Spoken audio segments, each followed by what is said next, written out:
Hi, beautiful friends. I have so much stuff that I am ready to share with you. Things that have been brewing, marinating, and for quite a while probably, and are now ready to be shared with everybody. So there's so much information. It's kind of hard to say, hey, this is where we start. Because nothing is really linear or that simple, although it is in a way.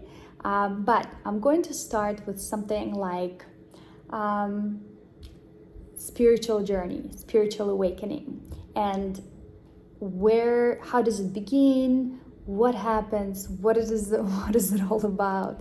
And I can obviously only tell you from a personal experience, but I've also happened to know a few more people that are like me and that are going through very similar things. So there is definitely some sort of a pattern, some sort of a scenario that we're all on, right? And with what I've noticed with the spiritual awakening, with the spiritual path, if you choose to walk it, because not everybody chooses to walk it. Some people just kind of are in their own right, decide that it's not for them, and they're going to continue to,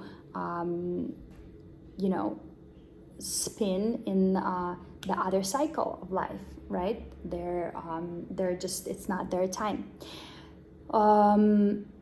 So for those of us who have chosen to take the journey, to embark on a journey, and I've noticed that the pattern goes something like this. We all begin with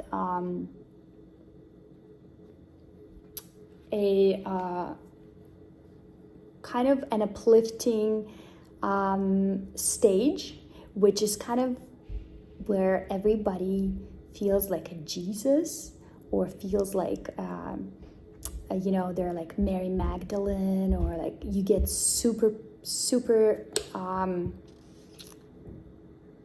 divine, you get very pure, you want to dress in all white, you feel your heart opening, you feel like, oh my God, this is happening, I'm chosen, I see what others can't see, oh my God, you start like, I mean, it's an incredible stage, but more often than not, this first stage is kind of like a glimpse into, it's a preview, right, of what is possible. And then, right, after showing you this preview, the universe goes, well, now, if you really want to go there, right, we got to do some work. And bam, it hits you with the dark night of the soul. The first one is usually the craziest one. And this is where you are, deciding pretty much for yourself whether or not this is something you are willing to undergo. And if you do choose to undergo that, then, a lot of things will come up. A lot of things will happen. A lot of unpleasant things will be not necessarily playing out within your physical, but you might have to chew on a lot of things in your mind space, or for some it's probably in the physical. For me it was probably mostly, all of it was in my heart space. I literally was going through lessons and still going through lessons all the time, and I physically feel it in my body as my heart contracting, and then letting go when I'm trying to figure out some challenging lesson, or understand when I'm going through a lesson. Basically what happens, what I mean by that is that I'm not seeing somebody's point of view. That's all I mean. That a spiritual lesson is like that. It's not to teach you one thing, right? It is to teach you that there is no one thing that you can potentially take out of this lesson, that this lesson is different for everyone, and depending on which point of view you look at it, it will be correct or incorrect, depending where you stand in your path right now. So most of the lessons are kind of like that. You will just until you understand that you just haven't understood somebody's point, right? The universe will continuously put you in their shoes. So depending on how fast you move, you might undergo a very drastic dark night of the soul, where you are being put in the shoes of those whose points of view, whose points of perception you were against or did not understand, could not understand, and maybe were wondering, why is this person thinking this way? Well, the dark night of the soul is kind of like, well, this is why.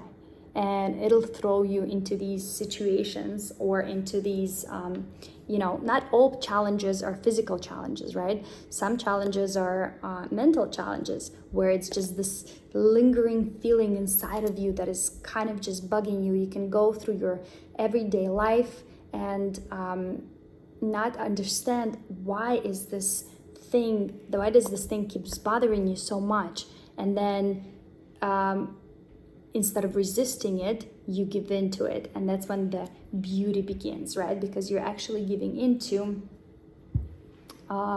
allowing the discomfort to fill you up. And it'll take, it spreads out. It'll take the entire space within your body, pretty much. You will feel it. You might feel it as aches and pains, this discomfort, and then you'll be contemplating on certain thoughts. You'll be thinking about, basically you'll be just taken on a journey of understanding the situation that you're thinking about from 360 degrees of points of views.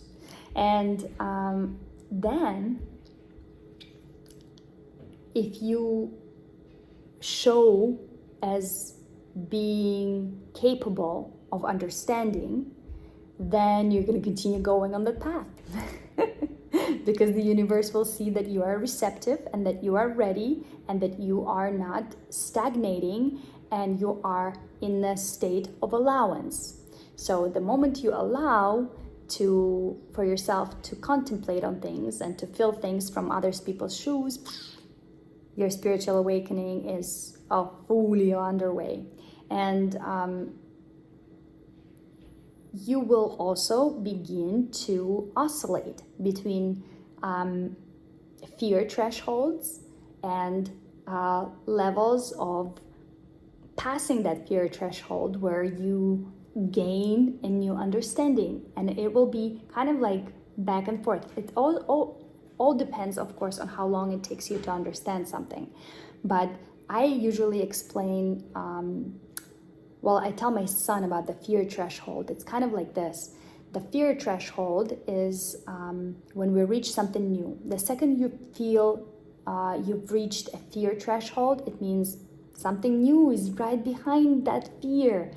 And if you're curious enough to find out, if you're brave enough to pass through the fear threshold, then you will unlock some new knowledge within yourself. So instead of running away from that fear threshold and leaving that present that is hidden within it untouched, you can learn how to just realize that every gift is wrapped in fear. And in order for us to move on to a level, we have to, unfortunately, learn how to pass through those uncomfortable situations. So with that, I would like to tell you, so now we have that first stage, right, of the spiritual awakening, where you're Jesus-like, you're levitating. Seriously, I've levitated for real. Like, it was a one-time thing that almost drove me insane, but it happened.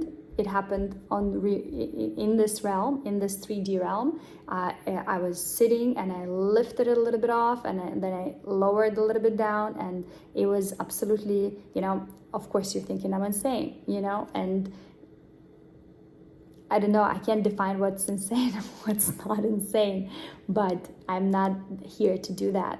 But I'll tell you that happened because that first preview is so potent. It is meant to really expand your awareness fast, to pique your interest in it, right?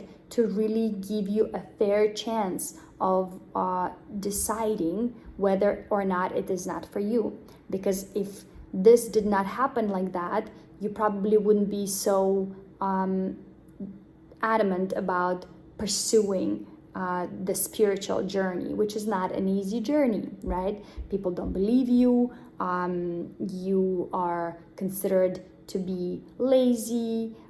You are considered to be choosing like a space cadet, like, not doing things that are important for survival and stuff, which you can combine both. But sometimes you really are just needing to contemplate on things, and that's so much work that you can't do stuff in the physical, right? And that usually happens in the beginning. Your journey begins with contemplation and lots of inaction in the physical, and that's all right. That's not something that does not make you lazy, but the fact that we live in such a fast-paced world, right, and we're constantly interacting with people on different levels, that sometimes that might trigger within you a feeling of unworthiness. And then because your focus goes into that feeling, it goes moves out of your center, and you're focusing on the journey itself, you all of a sudden focus on the feeling of unworthiness, which will probably prolong your contemplation process, right? Your process of understanding something else. And now I will tell you, so let's say you've passed through that first stage of, I'm Jesus-like, right? Stage. I call it Jesus-like stage because I met so many people in that stage. And I was like, I remember that. Yeah, the white clothes and everything, and being all holy, and everything is just, everything is beautiful, right? It's the first time that you see the true colors around you, and even like through your phone, you see everything so vivid, the colors, and you're like on a different planet. It's this is what I equate it to. I don't know if you ever seen the cartoon, The Croods, the first one, right? When they're just dropping down and then they end up in this, out of the cave, right? And then they end up in this beautiful world around them. So that's that first stage. And then the dark night of the soul, the first one is probably, it's kind of where most concentration of all of your sediment is zakuporka. Basically, imagine yourself as a channel, right? And the first and you have just so many different, what is the right word? Prigrad. Let me look it up. You know what? Because I hate doing this. And then switching topic. I'm gonna translate. Sometimes I'm gonna need a translator, I guess. So, prigrada in English, right? Let's do that. АББ kada преграда. Obstacle, but преграда на английском. Преграда, partition. Interesting. That's an interesting word that I wouldn't have chosen for this, but partition, obstacle. Well, I would say it's more like a dam in the river, right? So you had a natural river that was flowing just fine, and then you decided to control the emotions, to control the waters that are passing through you, to control the divine flow, or maybe you didn't decide, maybe the events that happened to you put you in a state where you had to set up a few dams, right, all along this river, divine river within yourself.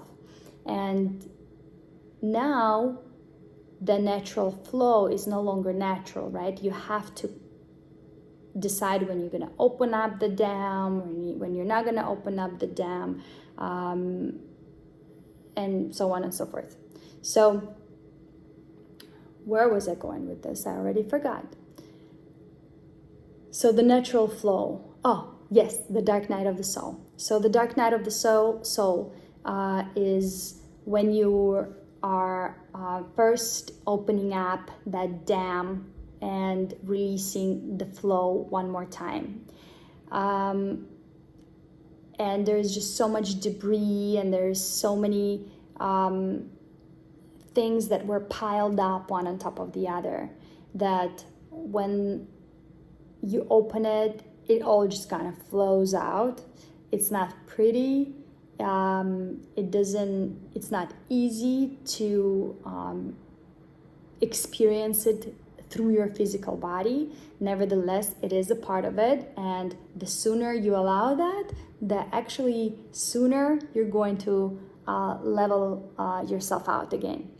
And then after that dark night of the soul, then comes the interesting part. Basically, you're gonna continuously go through these little dark nights of the soul, and continuously pass through fear thresholds to open up whatever is hidden within that fear threshold, right? What is that fear hiding from me? Maybe it's hiding something that I really love. And when you realize that that's the case, you're going to kind of learn how to work with fear, and it's going to become much easier to... Does it ever become easy? I don't think so. I'm sorry. No, that's not true. It's never comfortable, and you always forget, right? Fear has this strong power of immersing you so fully in it that all you have are thoughts and no remembrance. You forget that you just did exactly the same thing and everything turned out to be fine. Somehow it is capable of blocking that remembrance within you, so you kind of like as if everything is brand new, right? You're going to probably feel that fear strongly for many more times until you realize that it's a pattern, and that's actually what you have to do. And actually fear means you finally stopped floating around and you've reached the gift or the present that's hiding underneath the fear. So that's an exciting time, actually. All right, so that is going to happen over and over again. And as you are unlocking, unwrapping different gifts within yourself, you're going to go through different, what people call different lifetimes, but they're not lifetimes that are yours, just yours. Nothing really is here is just yours. We all share it all. And just for the moment, for some reason, our awareness decided to, maybe it's easier to separate us a little bit so that we can transmute these things. Maybe it'll be simultaneously, right? So while you're transmuting that, I'm transmuting this, and then as one, we're then transmuting a lot of things at the same time. So I think that that's the reason. However, what we perceive as, oh, I used to be this in my last life, right? Or I used to be that in my previous life. I am certain that those things are included in all of us. They are a part of our DNA, all of the lives. So let's say all of the lives that we know so well about, right? About, let's say, Tesla, Mozart, Jesus, right? All of those stories or all of those lifetimes are within each and every one of our cells. And we can very easily, well, not easily, but we can access them. And some of us access the door, let's say, to this journey first, while the other person is unlocking within themselves a door to this journey, and then they feel that energy passing through them. And it's an energy, right? It's as I don't know if you've seen my video, that we are just a channel. You are just a channel. You're a channel for the divine or for a certain energy to pass through. And mostly it's all one energy. It's just how closed you are within is how distorted that energy is going to come out, or how open you are and how clear that energy is going to show itself through you, to you and to others within itself, pretty much. I know it's confusing, but it'll make sense to you soon.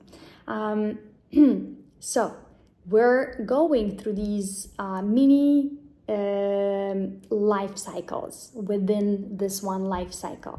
And on the spiritual journey, we're beginning to unlock our DNA and kind of like walking into this door. Oh, what's in here? I just passed the fear of, what is this, something that I would like to know? Are there lessons here for me? Are there gifts here for me? What is it? And all of a sudden you're like, well, you've opened that door and stuff begins to come up and kind of trigger remembrance within every one of your cells. And all of a sudden you remember, well, let's say with me, it was, let's say with Nikola Tesla. All of a sudden, I started receiving all this information about all these different technologies and how electricity worked and how this worked and that worked. And I have books this thick written down about all these technologies and what they mean and what I think about them. And then as that was happening to me, I've met a person randomly who was like, oh, I am Mozart, because he's like, oh, I remember, writing this down and writing this down. All it is you are an accumulation of cells that are holding remembrance within themselves. And when you go through the spiritual awakening, you're allowing the remembrance to unfold. You're opening up those gifts of remembrance, and they're filling up your entire body, and then you get to experience those people's lifetimes, those people's energies, what they went through. You're going to dive deeply into the pool of the ideas that they had passed through them, because you've just opened that energy. It's like diving deep and finding a case with treasure, and opening it up, and then all of a sudden you just see all this stuff coming up, all the little gold coins or whatever you consider to be treasure. It's what we're doing pretty much all the time, but we're unlocking within us something that has already been in the processing. So it's how do I explain it better? Let's say I call it recycled DNA, right? So I read this one phrase that kind of changed my life. This one thing that changed my life and my understanding of how everything works.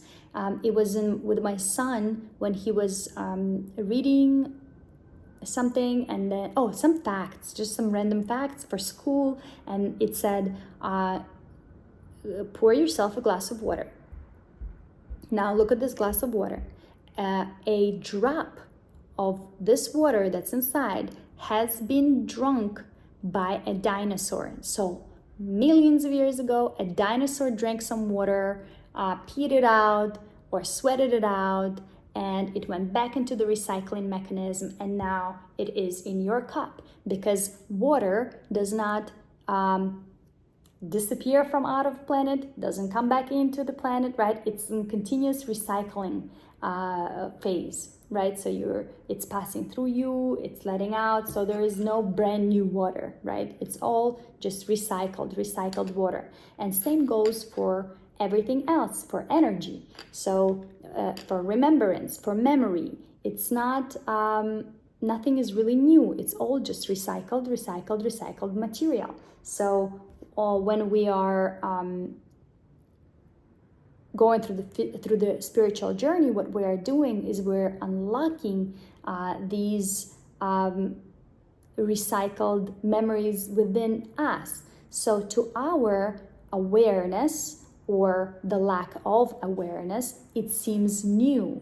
The universe knows that it's not new, but to us, it makes our life absolutely incredible. It piques our interest, so we continue to be active, right, in this life, and continue to be curious and grow and try different things and feel those energies pass through us. So where am I going with this? I'm going with this here. The memory that I have been through many different cycles. I've remembered myself as a certain guy who was actually not very famous at all, but I had this absolutely fantastic story happen in the very beginning of my spiritual awakening, on my spiritual journey. It was Edward Stahl. I dreamt about a guy who was walking around this mountain and drawing pictures of flowers. I woke up from the dream remembering how this looks. I remember the mountain, I remember the flowers, and I just went into my garage. I opened the door and I looked as if I was newly born, and I started looking. My garage was full of dried flowers in jars, and I didn't know why I was so drawn to these dried flowers, but I was, and I just stood there, and this dream playing out in my mind's eye, and I'm looking at all these jars of dried flowers, and I'm realizing that there is a connection between the two. And then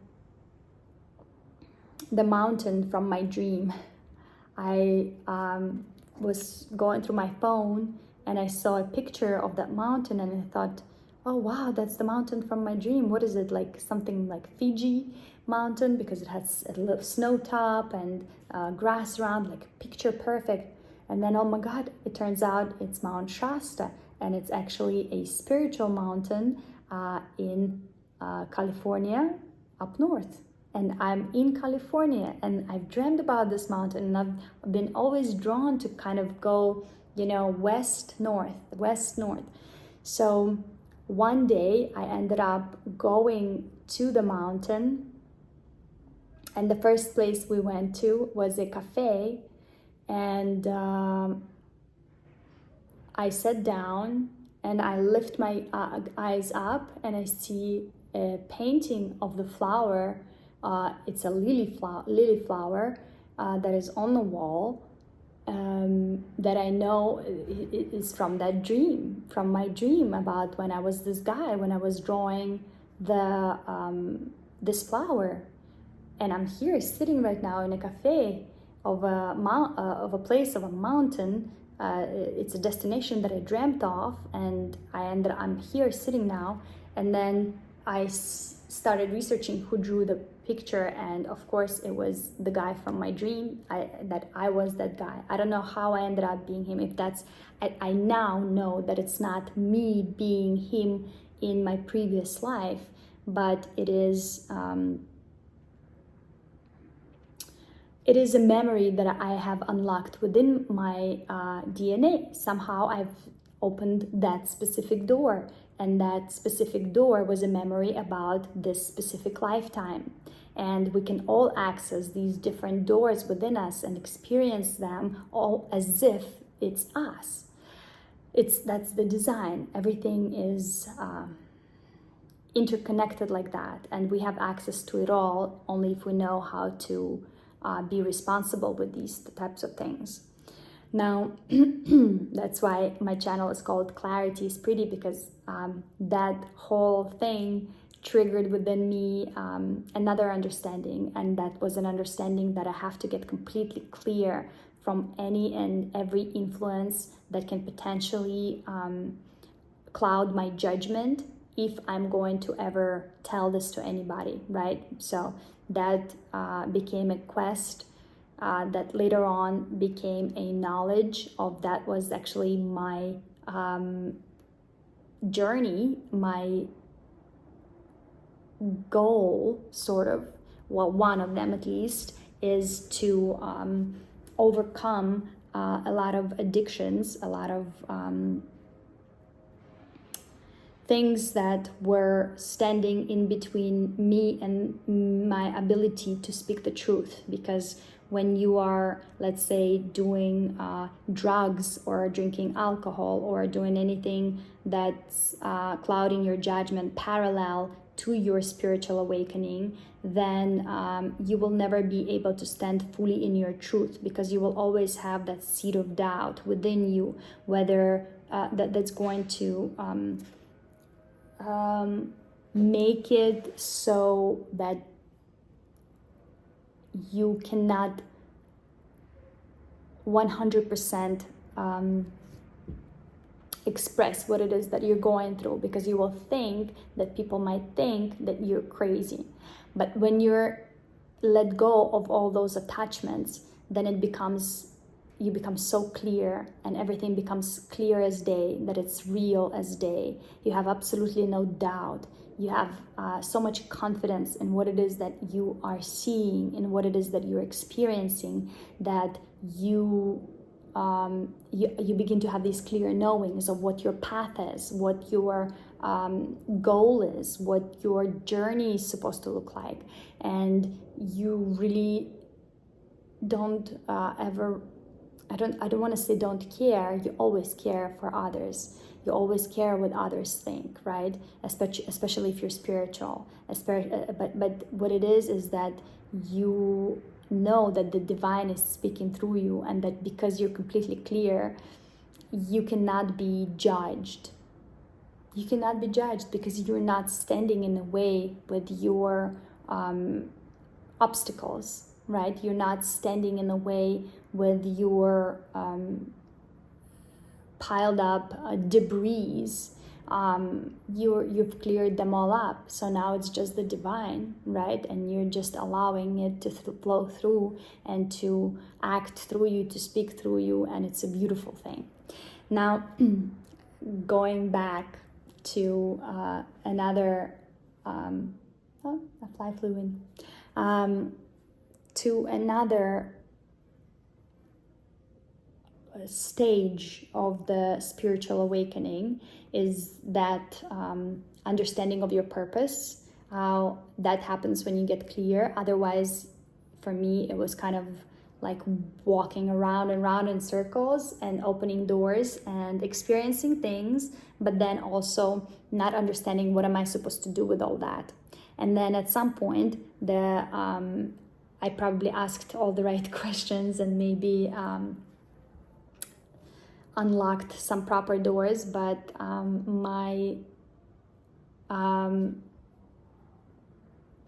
what is the right word for it? I forgot it, and I keep placing all the different words into but your true purpose, your spiritual purpose comes in. And mine was the fact that I actually was supposed to be addicted to a bunch of things in my lifetime.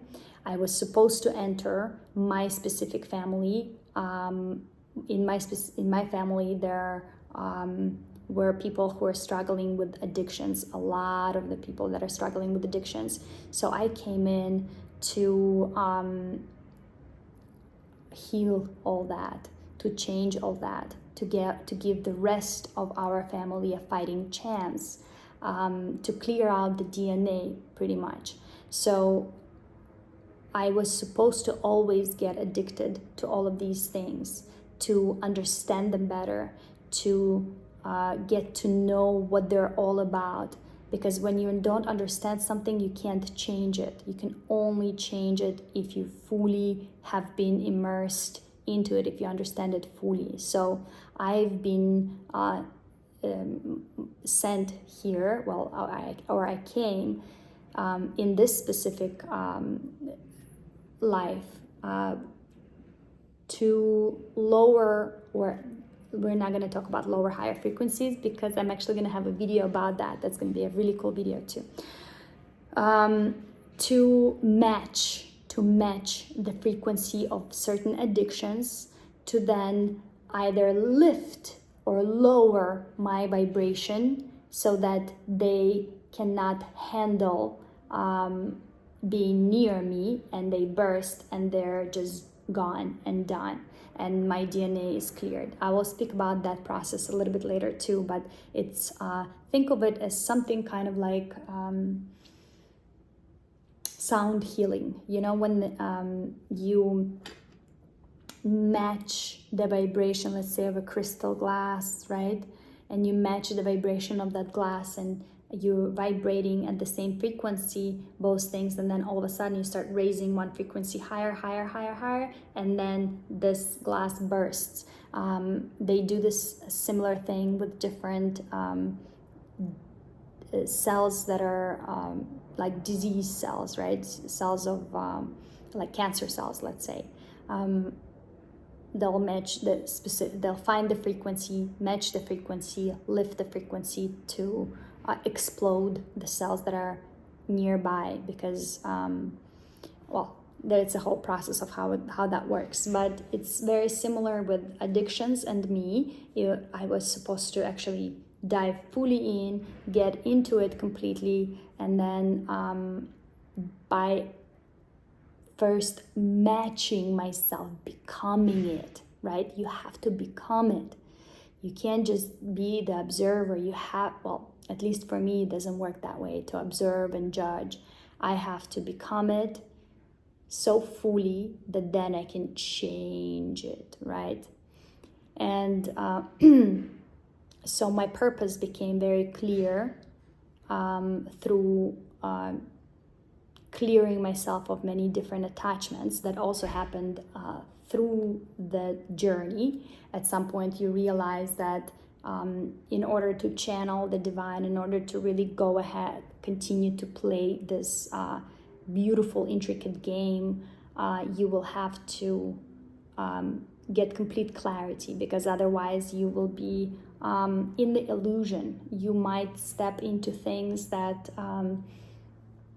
are not of your best and highest good, because there are many levels, and it's not that the levels are there outside of you, that they're separate of you. The levels are not separate of you.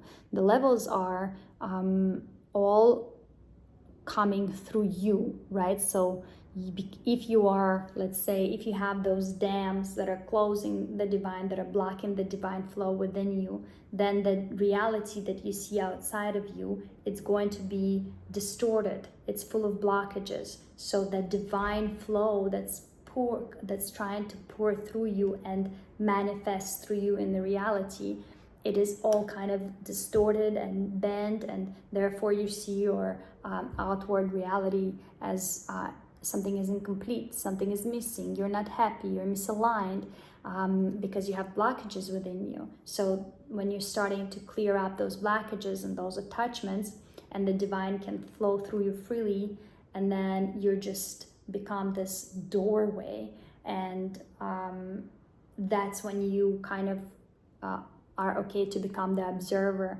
of the divine just working through you, through this doorway, and your only task is to really keep that doorway free and clear of any obstructions and allow the divine to gently flow through, create this divine flow back and forth, and you will feel it inside, and then you will feel it, you see it outside, and then again you'll feel it inside, and so it goes.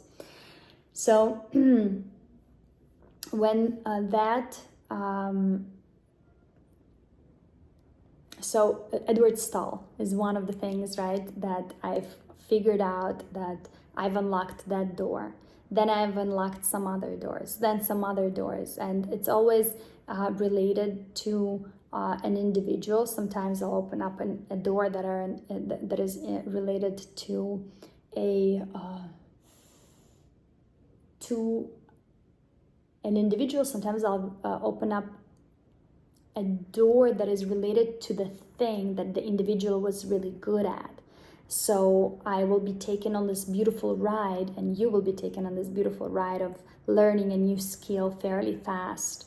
And at some point, you will probably realize that you're being fully, completely guided by that life force that was present within a specific person. And then you will see that that person, right, or the memory, the remembrance of that person will start popping up everywhere around your waking life. You will all of a sudden see their name, you will see their books, their works, and you will realize that what you're actually going through, the lesson that you're going through right now, is completely related to that person, and it feels like it's that person guiding you, or you're channeling them through you. It's an incredible experience. Now, I have recently had an amazing conversation with my mom where all of this kind of tied together for me, because when the spiritual awakening began in 2017, I was married, and then partially because of what I was going through, I got divorced and went my separate way. And when I was married, those last couple of years of me being going through this awakening journey, I was doing all of that while doing everyday things like washing dishes, cooking a meal, deciding what's first, what's next, making your bed. All of those things are kind of made to guide you, and they are full of pointers and clues and triggers to guide you through that journey, to guide you to the depth, to guide you to the fear threshold and to the gift, the present. But when I got divorced and a lot of things in my life changed drastically and very quickly, right? My schedule and the things that I do on a daily changed. Something else happened.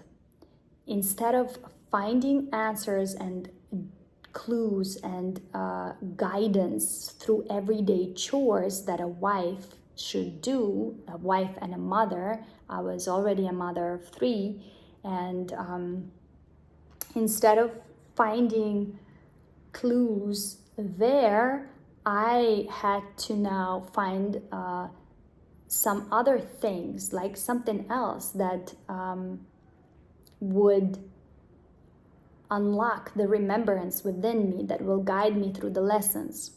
And what happened,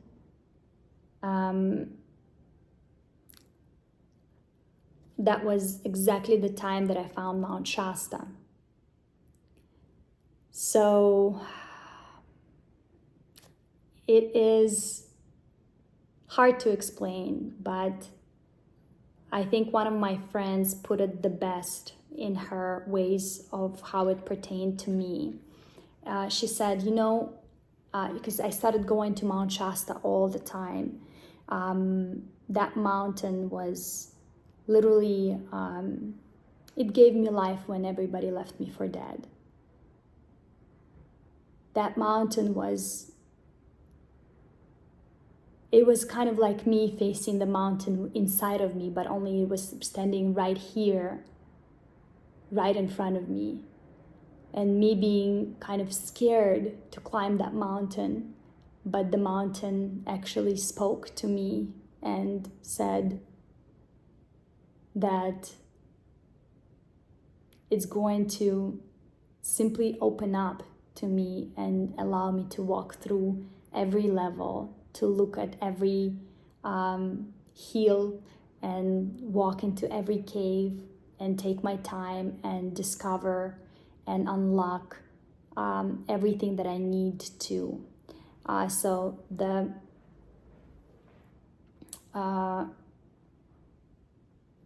mountain was okay. The mountain was a representation. I can't just say that. Hold on. Let me regroup. So instead of now doing all these daily chores, I have found the mountain, and the mountain took me on a different trip, on a different guided trip, where she said, well, you get to know this way, the mountain way, the natural way. And while you're getting to know me, meaning the mountain said that, but this mountain, you have to understand, it's within me, right? I faced that mountain of things that I had to uncover within me. So the mountain said, well, since I am going to be the representation in the physical for you of everything that's hidden within you, everything that's magical and hidden within you, then this is how you're going to learn. You're going to have to find out and learn about nature. And you're going to have to, instead of, standing and washing dishes and contemplating on things, you're going to have to learn about plants. You're going to have to hike up to different places. You're going to have to hike up by yourself into the unknown places here on the mountain. You will have to lower yourself into deepest of my caves on your own, by yourself, and learn things that way. You will have to find out everything about me in order to overcome this mountain of fears within you. And my journey, therefore, drastically changed in a way that how I was receiving guidance, right? So now, instead of receiving guidance in a way that I used to, in this what seems like a carefully constructed way, through everyday chores and signs at the mall and signs on the billboards and signs on the benches at the bus stops, and then signs on the people's cars. All of a sudden, instead of reading all those signs and observing all those processes to learn and unlock something within myself to continue the journey of the spiritual awakening, I was now receiving completely different guidance. Guidance that was connected to nature. I was receiving guidance through birds, through animals, through plants, through weather, through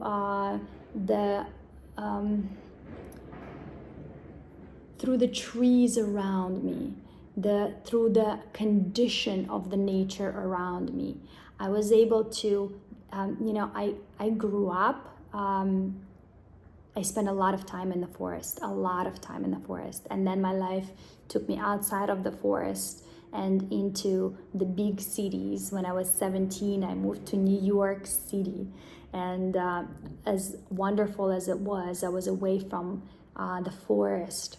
And now all of a sudden I was away from another big city, but back in the forest, and dealing with all these crazy emotions that followed my divorce, like guilt, guilt of filing for the divorce, breaking up a family, guilt for not seeing my children 50% of the time, guilt for inflicting pain on people that I loved. And there I was, kind of in nature, not kind of, but in nature, with this new way of being and a new way of guidance, but also a way that is more familiar to me, a way that didn't stress me out and allowed me to actually receive guidance in a way that made it interesting to me, that also was healing. So it was not just guidance, it was mostly like it became a journey. It became a journey full of wonder. I call that place my Bambi land, because that's how I feel. That's how I feel there, in full alignment. I take lessons as they come. Sometimes they're hard and my physical body doesn't feel good there, but I allow that to happen because I know something is being cleared up, something is being unlocked within me. And that way for me is the only way. Now, simultaneously with going through this intense spiritual awakening journey and falling in love with this gorgeous mountain that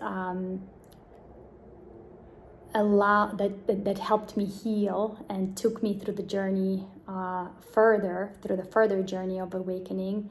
Along with that, I became very interested. How I said that I was interested in different lifetimes at different times, right? All these different gifts were unlocking within me, and I acquired new interests, and I dove into studies of new things. Almost, every month, every week, I've uncovered something new within myself, and something that seemed new in this lifetime, but had strong remembrance, and that I had strong connection to, feeling like those things were present within my previous lifetimes, my journeys in the past.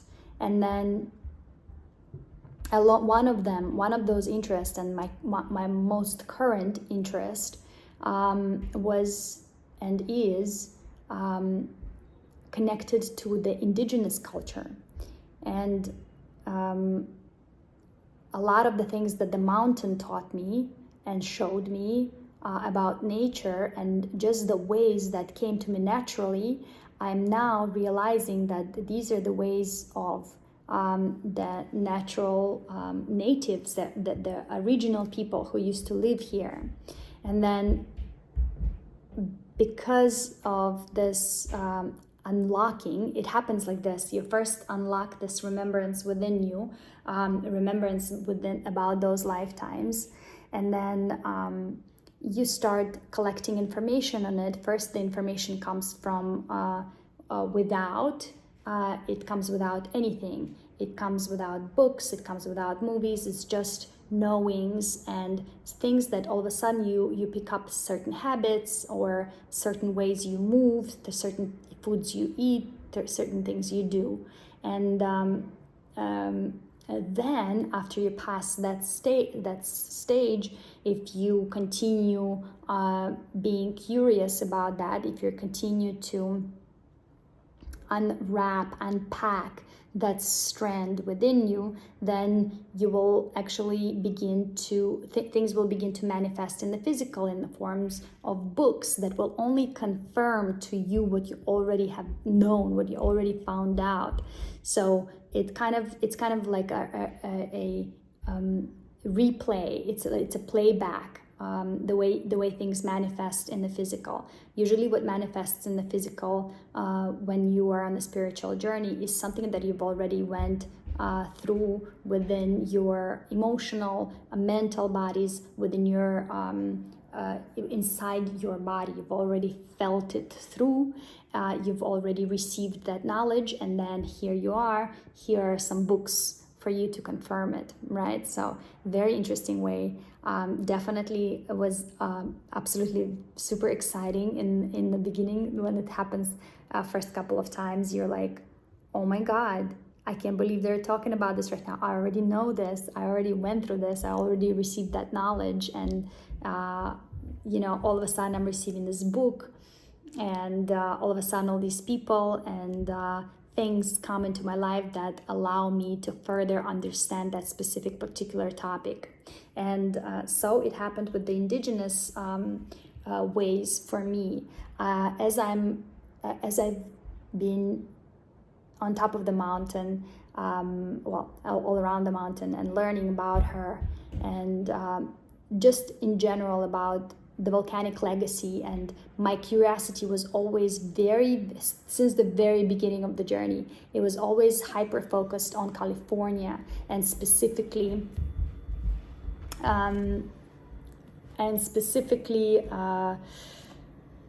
California diversity.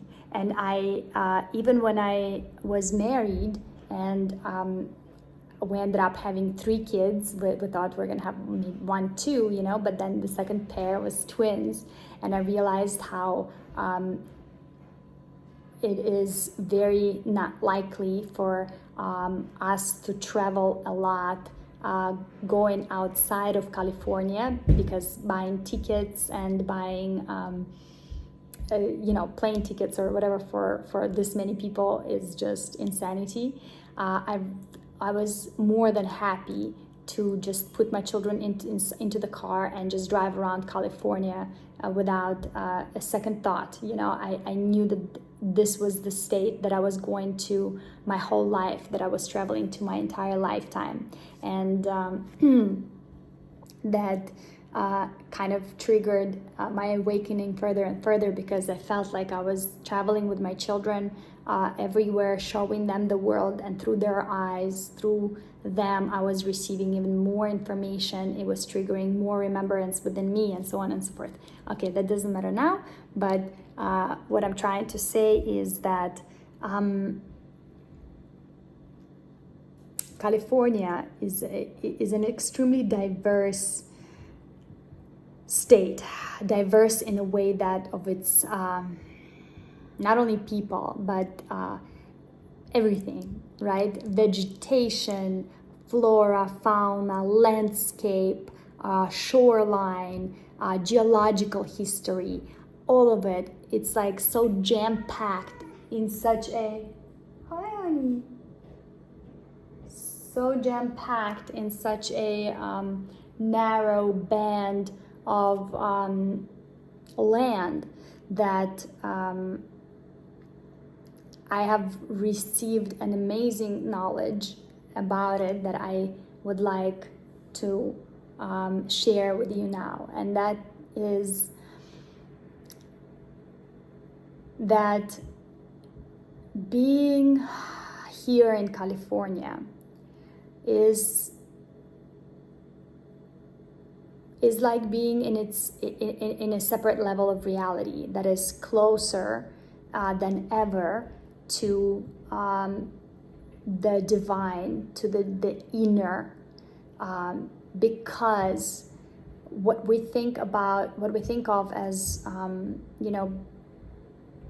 moving outward from the center, when we think, of kind of dispersing away from the center, I equate that with the lands that are not as densely diverse as the land of California. Because everything is the principle of correspondence, and everything is kind of a reflection of another thing. So California, being this physically this diverse, it is a representation of a very concentrated mental space that we are experiencing within us, meaning that the closer we're getting to the essence, to the divine, the more dense everything gets, right? Because it's just so small, or it does not take much space and time, but nevertheless it's kind of a very concentrated state of things. I usually equate every atom within every nucleus within our cell as being all, right? And then, so the closer you're getting to the center, the more dense things become. And dense, in my mind, in my understanding, in the ways that I've learned, is not worse. Dense is just an indicator that you're getting closer to the center, to the all-knowing. And to me, California is a magical place. No wonder that it is the holy wood, let's say, in Los Angeles, because it's truly a holy land where all of the beings, including animal and plant species, are very connected to the divine, and they are already very close to the center collectively. Now, that is not to say that any other place is not as connected. This is just to take me further into the next step, into the next point, and that is the indigenous ways. I feel like we have again, the way I perceive things and the way I receive information is I see it happening on many levels. So for me, I see now that when America was discovered, when this new world was discovered, it was a physical representation of somebody discovering another level of consciousness, or subconsciousness in particular, and that in the physical represented itself as finding new land. Now imagine that we were living in the conscious, let's say Europe, Asia, in the conscious, and then somebody discovered subconscious, and then America was discovered. I will not play with dates on that, because I don't view time like that. I don't say that, okay, well, let's say hypnosis was discovered in, let's say 1500, but America was discovered by Columbus in 14 something, and that doesn't make sense, because time does not go back and forth in a line, right? It doesn't go just forward. It kind of expands and contracts, expands and contracts. So to me, the finding of the discovering of the new world by Columbus was just a physical representation of discovering of a new subconscious level within within consciousness, right? And the problem with that was, well, it was not the problem until we made it one, because The thing is, the subconscious already was so much more connected to the essence, to the spirit, to the main, let's say, center point. And when discovering it, we didn't put that into account, that the way that subconscious was already operating was perfect. And to me, that is how indigenous people were living their life, and their connectedness to the great spirit, and their connectedness to nature, their connectedness to each other, and their way of sustaining things in a way that there was never not starvation, I would say, but there was never a decline in resources, right? So maybe there was a decline in one resource, but then there would be so much diversity, because everything is so concentrated that you could substitute one thing with the other. Whereas in the ways that we have brought in with us, disregarding the original way of the land that is already so close to the center. We've disregarded those ways, and instead we put a construct over it, in a way of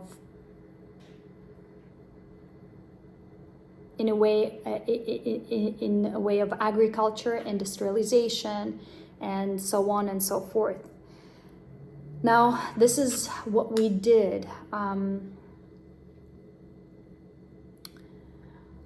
The land was magic. It was holy land, and it is holy land now. It always is, but this is a specific level, right? Not everybody can get to California. Not everybody gets to this level, right? There is a reason why people are where they are. I know, because I'm an immigrant, and it took me a long time to get to the United States, because I believe that it was also somewhere that I needed to get on a conscious or subconscious level. And until I was able to do that, I was not able to travel to the new land, to the new world. And then when that I was actually by myself for I was a hermit when I was a kid. I was traveling a lot and driving a lot, so I actually had time to think and unlock this subconscious within me. So I was then able to come to the new land, and in the new land, even in the new land, I didn't come straight to the very diverse California land, naturally diverse California land. I first came to the very diverse land of New York, which is New York City, which is also super diverse, but more about that later. I want to speak about the indigenous ways in the way I understand them now, right? So right now I'm in California, so that's what I can relate my trail of thought to. So coming back to my divorce and how it is that we go through our spiritual journey. And again, I don't know how, let's say, somebody else can go through this, but I know that for a woman like me, that was a wife, a housewife, and a mother, and a caretaker of the house, that I see now that there is a special constructed reality, right? Constructed, encoded way of for us to go through to reach a certain destination of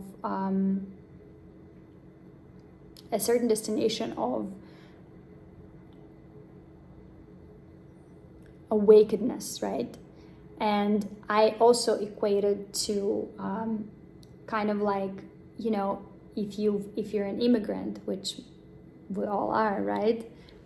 In the United States, maybe not first generation, but it's kind of like we came from this conscious level, and we entered the new world, the subconscious level, and then we entered it in a sort of state of hypnosis. And now, when we got here already, the count back begins to get us back out from that hypnosis, and that construct is what we see as numerical signs and different messages on the billboards, trigger words, trigger numbers. It's basically taking us out of the hypnosis that we're in, slowly but surely.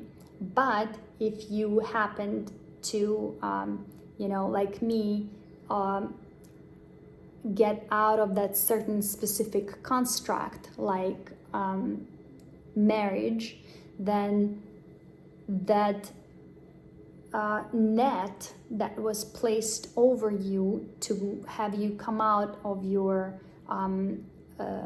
sleep, so to speak, metaphorically speaking, that will be no longer available to you, right? Because you all of a sudden drastically changed all of your ways. So what now? So now I had this natural way become available to me. I saw it, it called me to it. And what I realize now is that what we have constructed is the matrix that was put over the original magic way. Original magic way that was present and was very known to the original people.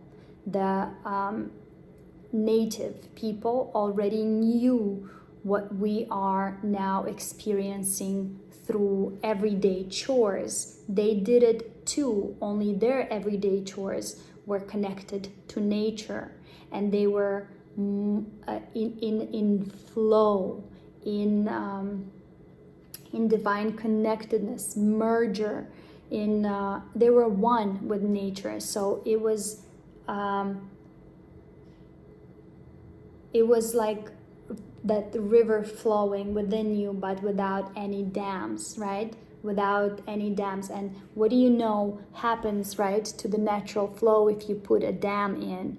All of a sudden, many things change. Right now, I'm studying about salmon and rivers, Klamath River and Smith River and the estuaries, and how dams change the world. You put one dam in a river and the salmon can no longer come up the stream and reach those little creeks within the land where people and animals and even the surrounding nature depended on, let's say, A, to eat that fish, B, to for the carcasses of that fish to bring much needed nitrogen into those places that are hard to reach because somebody put a dam in, right? Dam is an agricultural way, right? It's an industrial way. It's not the original way of letting things be and sustaining and maybe getting involved into the flow of nature, but only with ways that nature would use herself, right? By closely observing the nature and then acting on her behalf with her permission, rather than building constructs and blocking flows, and then having things, those blockages lead to shortages in food that then would have to be substituted by more constructs, by more that take us further away from the original way. So this is basically where I'm at, and this is the point that I wanted to unpack with you, is that the true original magic way, it was always here. And instead of entering this new land, the land of subconscious, and accepting the way things work here, we brought into the subconscious, under the hypnose, we brought in things from our conscious, therefore blocking the magical flow, not allowing the true magic to show itself and unfold. The things that we did with the original magicians, the original people here, is I think it, well, I don't know how to speak about that without crying, but so I'm not going to. But we have got to come back to take down the dams, to restore back to the original way, because that way flows. It flows, and it makes me happy, and I know it will make you happy too. The things that we do, the lessons, the flow of going through a spiritual awakening is much more natural when you do it in nature, when you're doing it through connectivity with the environment, through reciprocity, through restoration. Those are natural ways that create new neurological pathways within us that are so clear, that are so potent, that are that will change the path of everything. Everything, the way it goes, is going to change, but we have to allow ourselves to enter the realm, the original realm, the realm of the original way. It is, in my personal experience, much easier to learn and to understand through this connectivity rather than through this constructed reality that we have. No doubt in my mind that this is not done maliciously. I do not perceive this matrix that we've put on top of the original way. I do not perceive this matrix as a negative construct, right? But we were, as unruly children, or like, not children, I can't even compare it to children, and I'm sorry for making that comparison. We were kind of like an unruly young adults. I don't mean to offend anybody, but when you're coming in and it's your way or the highway, the way, you're good with it. What are you talking about, mom and dad? You guys are old. Your ways are old. I know a better way, a quicker way, a faster way to achieve things.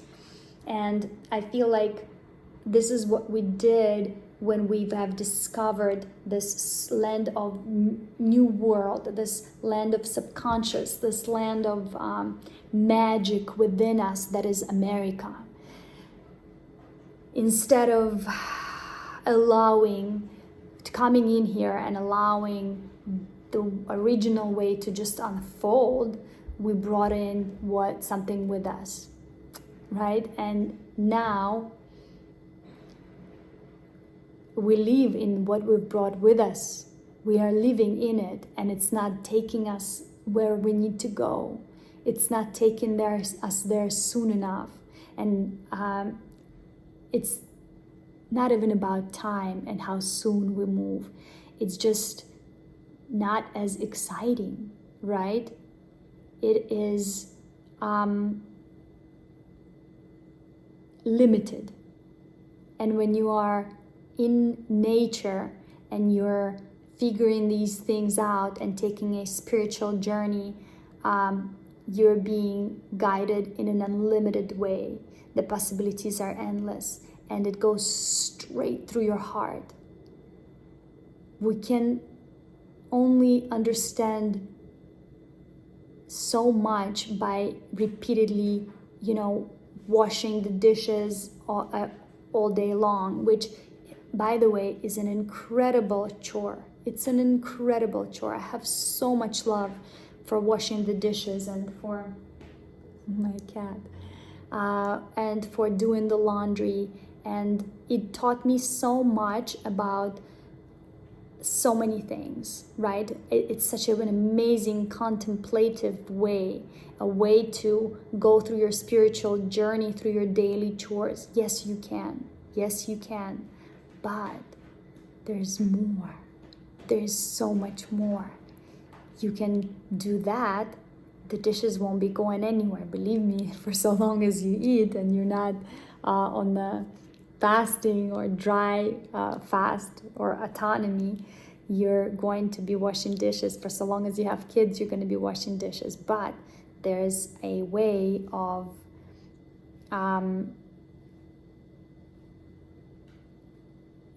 making this journey into what it was originally supposed to be. Yes, through chores, but also not through something that we have constructed, but something that nature was planning to give us anyways. A reciprocal relationship with nature through learning how to forage food, through learning how to make things with things you gather that will then they won't need trash places. Imagine making something from the grass, making baskets from grass, building a house from everything you see around you. Those things, when they're gone, when they're done, they haven't done any damage. They won't require an additional processing to try to figure out what to do with the remains of that. It's such a beautiful way. I highly encourage you to look into the indigenous way of living and being, and I'm just dipping my toes into it through the books. I've went through many of the understanding, as I said, downloads of this in my on many other levels, and now in the physical I have received these books that I'm reading and learning, and I'm just dipping my toes into that. Into what somebody has written about it, right? Into how people have understood it. But my knowledge is so vast now, I'm kind of just laser focusing it and learning the correct words so that I can explain it correctly to you, so I can bring it to you in a form that you can understand it. And I'm sure that there were ways within any culture, within any people, that are good and that are not so good. That's not what I'm talking about here. I'm talking about being closer than ever to the center, discovering that about ourselves. And then instead of going deeper into it and allowing it to be, bringing our constructed reality into it. That's what I'm talking about. I'm talking about reversing that. I'm talking about reopening the America and the California again. And looking at it and admiring it just the way it is, and not constructing anything over these things. Instead, let's restore things back to their original and see how quickly the divine will unfold within us. All right, guys, I think this is enough for this one episode. There's probably a lot to unpack. But these are some of the things that I wanted to share. There's a lot more coming up. Please like, share, subscribe, and I love you.